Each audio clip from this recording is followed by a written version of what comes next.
Hey everybody, Josh Ahrens here with the Israel Collective, and today I want to talk to you about what can we learn about who God is through the way the Bible describes his relationship with the nation of Israel. So the first thing we can learn is that God is a person.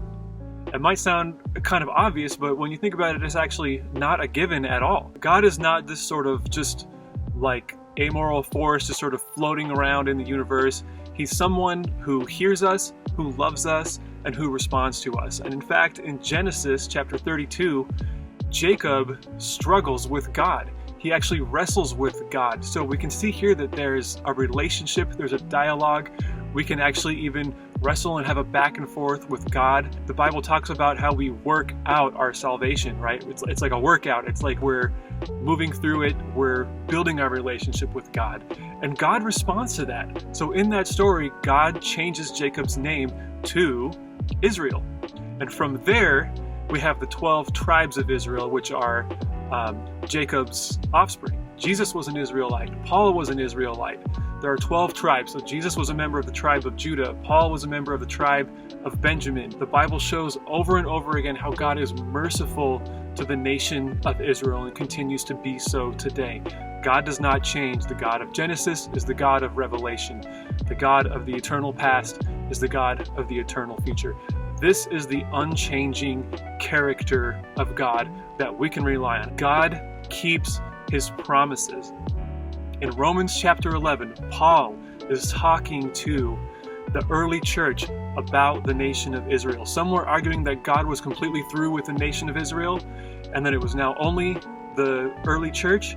And Paul says in the strongest language you can think of in Greek, he says absolutely not. And here's why. God's gifts and God's callings are irrevocable.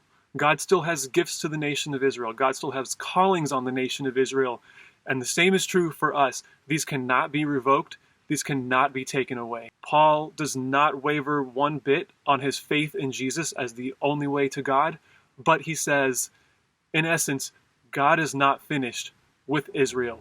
They still have a role to play in his unfolding plan. What does that mean for our relationship with the nation of Israel? Do we as Christians today have a living relationship with the nation of Israel? And the answer is yes. It's this awesome thing that's happening through an organization called Christians United for Israel.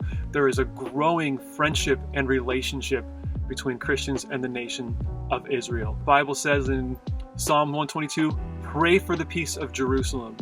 We're called to pray for Jerusalem, the capital of Israel, the holiest place for the Jewish people. Isaiah chapter 40 says, comfort my people, speak tenderly to Jerusalem. We're called as Christians to comfort the Jewish people, to comfort Israel, to let them know we are their friends. Even though we may have certain disagreements, we're not here to focus on that or to feel better than anybody or judge anybody. In fact, Paul, again in chapter 11 of the book of Romans, says, do not be arrogant, but tremble, and be thankful to God for his mercy.